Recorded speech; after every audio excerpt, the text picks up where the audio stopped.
Good morning, good afternoon, good evening mga kababayan. Long time no see, long time no vlog. Pasensya na lang po kayo ha. This is Tita PB Love. Kumusta na po kayo? Alam kong naghihintay ko ng aking vlog. It's just the matter na napaka-busy ko po talaga. Talagang ang dami ko pong ginagawa. Kasi ang daming deadlines and I'm putting another business. Kaya po, napaka-busy ko. Tignan niyo po yung account. I'm working at home right now. It's time check, almost 5 o'clock. It's actually 4:51 p.m. Nagtrabaho ko sa bahay kasi po, pag sa opisina ko po magtatrabaho, hindi wala akong magagawa kasi ang daming problema. Tanong dyan, vendors yan, o may naghahanap sa akin, mga ganun. Kaya, pinapabayaan ko na lang yung office manager ko at saka yung isa kong, yung assistant manager niya. Yun na lang, sila na lang nagpapatakbo sa clinic. Okay, ganun na lang aking ginagawa. I stay home and work for at least 2 to 3 days a week para sa ganun makita-kita ko si Mamang kasi medyo na matagal nang walang vlog si Mamang, kaya update ko kayo next week. Okay, hoping I could be not too busy next week. May vlog ko po siya. Tignan niyo po yung aking trabaho. Have you seen that? Yan po ang aking trinatrabaho sa bahay. Ang dami po, inuwi ko lahat. At tapos, pag natapos yan, ilalagay natin sa box. Ganyan po ako kabisi. Anyway, pasensya na lang po at hindi tayo nagsama-sama for, I think, a month na. Yeah? Over a month na. Hindi tayo po nagsama-sama. At pasensya na lang talaga. Anyway, bakit po ako nag-vlog? Tungkol doon sa nainis ako. Hindi naman ako inis na inis. It's just the mother is a very irritating live ni, pangalan nun? Ni Madam Beth. Anong pangalan nun? Teka, sandali. Hanapin natin, ha? Sinulat ko eh. Saan ko ba sinulat yun?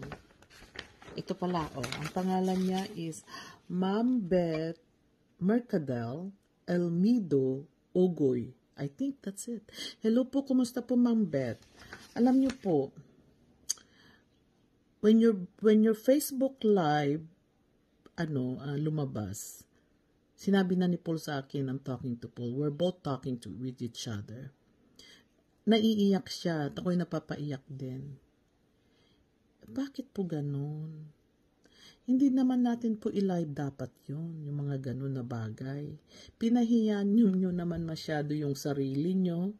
Pinahiya nyo po ang si Paul at saka ang PB team. You know, I'm letting you know, Ma'am Beth, pag hindi nyo po ako kakilala, I know you live in Virginia Beach and it's a very nice place. I'm here in California. I know Paul for a year. Nung nag-umpisa pa akong mag-sponsor, that's September 2023. For September 1st to be exact. Okay, mahigit na pong 1 taon. I never question. Sa puso po namin mag-asawa, ibinigay namin ang totoo. Kung hindi man makapag-response, naiintindihan namin. Naghihintay lang po kami. Wala silang marinig sa amin, wala po akong negative na sinasabi tungkol sa team. I love them all. Yung ginawa nyo po, Ma'am Beth, pati pamilya ni Mang Eli, alam nyo ba po na si Delby iyak ng iyak? Buti hindi nyo sinama yung mga anak niya. Iyak po ng iyak. Naawa naman ako sa kanila kasi I love them all. I met their family. I make sure na they're okay. Nag-usap po kami ni Delby kahapon sa iyak niya. Kasi po hindi naman po, that's a foul thing to do. Hindi naman po pwede yun. Naiintindihan po naman ng lahat ng PB team at saka si Paul na pera nyo po yun, pinaghirapan natin, lahat ng sponsor. The way you did it is a foul. That's too negative. That's not nice. Hindi ko alam, hindi nyo ako kilala. Alam nyo na mo po kung anong tinutulong namin mag-asawa dyan. Nasa milyon-milyon na, you never hear anything from us. You never hear na, oh, Paul, yung ganyan. Po, sasabihin ko lang po sa inyo kasi I met them several times. I'm with them several times. Hindi sila nagnanakaw po. Hindi sila magnanakaw, yung mga PB team. Naka-accounted lahat po yung pabahay ko. Naka-accounted po lahat ng expenses nila. Lahat ng resibo sa akin. Pinapadala po nila. Kahit si RJ po, si Copars, sina Mang Wansyo, sina Tirso the Explorer, sina Tutoy, lahat po, everything is accounted. Lalo na si Sir Paul kasi ang pabahay ko po doon ang lalaki. Sa Davao. They're in Davao actually. And I'm not from Davao. Hindi po ako taga Davao and I know you're from Davao because you're talking about Davao. Okay? Hindi po ako taga Davao. But we help out of our heart. Kaya po Paul po yun. Hindi man lang po kayo mag-apologize sa kanya. Nakakaawa naman sila. Ni minsan hindi sila nagnakaw sa akin. Everything they do is accounted for. Mga boxes na binibigay ko, mga padala ko, everything is accounted for. Yung mga sinasabi niyo po repeated na binibigyan na 5,000, 10,000. Kasi po we are the sponsors. Kami po ang sponsors ng mga bata nag-aaral. And they're from Davao. Let me tell you, Ma'am Beth, I have 3 kids in my house in Abra na taga Davao po. Katutubo sila. We have them. Lahat po ng gusto nila, lahat po ng pag-aaral nila supported. Kaya, I never question it. Kasi po minsan hindi sila nagnakaw. Ni minsan po hindi nila kinuha kahit 1 cent sa akin. Okay? I'm just letting you know po. Kasi ako ang biggest sponsor ng Pugong Biyahero at saka PB Team. Marinig mo siguro lahat-lahat, tinutulungan ko from Negros to Abra to kung saan-saan na. Hindi ko na Davao, mga ganun. Lahat ang dami po namin scholar all over Philippines. Okay? But never na ganun po ang pagsalita ko. Kung malate man sila magbigay ng resibo, kung malate man sila mag-endorse ng mga updates, I will never said anything like that ng mga comments mo. Okay, Ma'am Beth, alam ko, mahirap po kumita ng pera. Alam ko yan. Kasi nakita mo naman, I worked so hard. Me and my husband worked so hard. But out of yung puso po namin, we do it out of my heart. We don't do it through publicity. Nung una nga, ayaw kong magpakita. Ayaw ko kung i-reveal ang pangalan ko. Ayaw kong i-reveal kung sino po kami. Okay? But due to demand, nagpakita na lang po ako. At saka para makita ng mga scholars namin. Kaya Ma'am Beth, Paul yun. That's a very Paul thing to do. I'm sure na educated tayo lahat. I'm sure na educated ang mga sponsors. Ang mga sponsors matyaga po. And they're doing it out of their heart. Nagpapasalamat nga kami lahat kasi ginagabayan ko po ang PB team. Si Paul po, hindi mayaman yan kasi nagnanakaw. Paul works so hard. So as RJ, Copar, Sinamang Eli, they work so hard. They will never take cents away from anybody. Kaya, unless nakusa mong ibigay po, hindi sila humihingi, hindi sila nagdidemand. Kusa mong ibibigay, nagpapasalamat sila. Minsan si Mang Eli, binigyan ko po, alam mo sabi niya, tita, isauli ko, ibigay ko kay Sir Paul. Ibigay ko na lang kay Sir Paul para may panggamit kami sa mga katutubo. You know that? How we feel? Alam mo kung gaano kasarap pakinggan yun? Okay?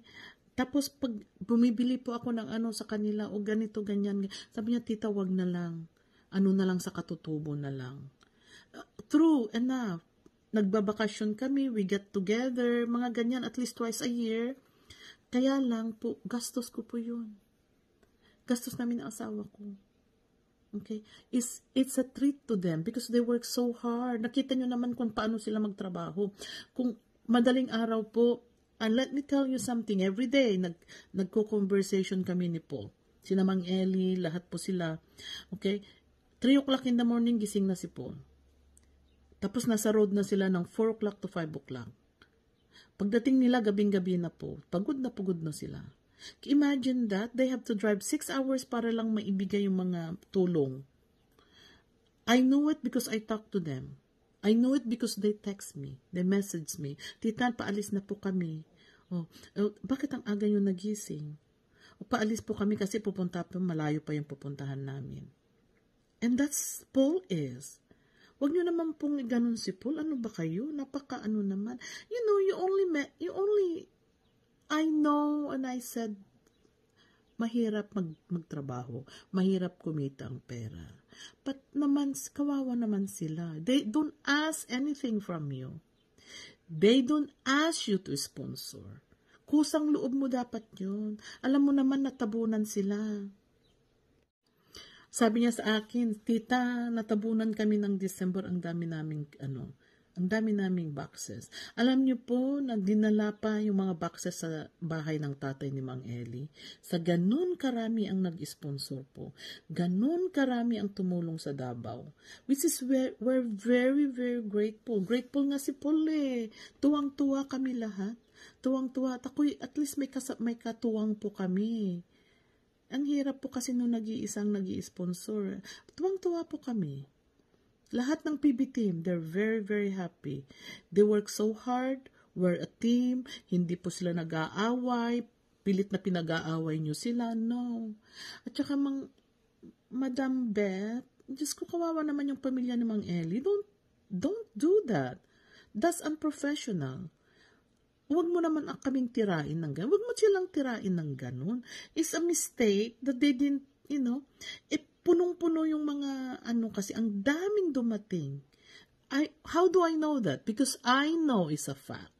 Pinipicturan nila, binibidyo nila, because I know. Nag-uusap po kami. Kaya please don't do that again. Lahat po nag-i-sponsor, nagpapasalamat po kami sa inyo, lalo na sa PB team, yung sina Cooper, sina Mang One Show, lalong-lalo na kay Sir Paul. Mahal ko po sila lahat. Nagpapasalamat po ako kasi at least may katuwang ako. At least alam ko na maraming nagmamahal sa mga taong mahihirap sa Pilipinas. I'm not alone. We are not alone.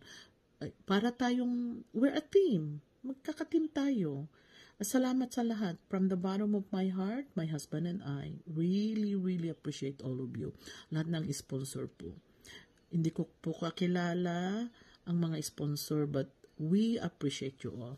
Kaya, Madam Beth naman, next time, mag-love lang tayo, Ni minsan, hindi po sila nagnakaw. And you knew, and everybody knew, that I'm the biggest sponsor, my husband and I, were the biggest sponsor of Pugong Biyahero. They never heard any negative thing about that from us. Kung ma-delay po ang bahay, yung kagaya ng ginagawa na bahay ni Jimboy, okay? Yung sis Jimboy po. Alam nyo kung kailan dumating yung pera na yun, October pa. I never asked. Hindi ko tinatanong, Paul, nasaan na yung ganito, yung 200,000, yung 300,000. No, I don't ask. Kasi alam ko po na itong pera na yun ay mailalagay sa magandang project at maganda at mailalagay po sa pagtutulong nila. Okay? Alam ko na hindi nila kukunin. But look, now, ginamit nila kay Jimboy. Is a right person to help. Naghihintay sila ng right person to help. Ganun po ako pagkatiwala sa PB team. Ganun po ang pagkatiwala namin sa PB team. Again, Sir Paul, Mang Eli, Peter Paul, Madam Yula, Peking Bombay, keep up the good work dyan sa Davao. And you know, and I know, that you didn't do nothing wrong. Mahal ko kayo lahat. Si Coopers, which is right now naka-hibernate po kasi marami din siyang project. Marami po siyang ginagawa. Personal business. Kaya eventually, he'll come and help. At tapos, lahat po, si Terso the Terso the Explorer, lahat po yung mga yan. They are a team. Hindi nyo pwedeng pag-away-awayin yung mga yan. Kaya salamat sa inyong lahat. Alam ko na hindi muna dapat ako magsasalita, but I had it. Sa social media, nakapost lahat. Ang dami-dami, nainis na ako eh. Salamat. Again, I'm the biggest supporter of Sir Paul and PB team. Lahat ng nakikita ko, tinutulungan po namin. Kaya, maiblog man at hindi maiblog, we help. Okay? Kaya Ma'am Beth, pasensya na po. Sana naman po maintindihan nyo. Sana naman po, keep it cool. Let's have peace. Hindi naman ganyan. Love lang lahat tayo. Okay? Again, from the bottom of my heart, mga kababayan, mahal ko kayo lahat. I didn't forget about you. It's just a matter na busy po ako talaga. So hopefully in the next week or two, may vlog ko po si Mamang. Okay? Again, thank you Sir Paul. Ingat-ingat lang kayo dyan, mga PB team. RJ, Copars, at saka si Mang Wancho. Salamat sa inyong lahat. Thank you. Tutoy, my driver there, at saka yung mga Tres Maria sa Abra. Salamat and take care. Okay, ingat lang. I love you all. And good night mga kababayan, mga fans dyan, mga followers. I love you all.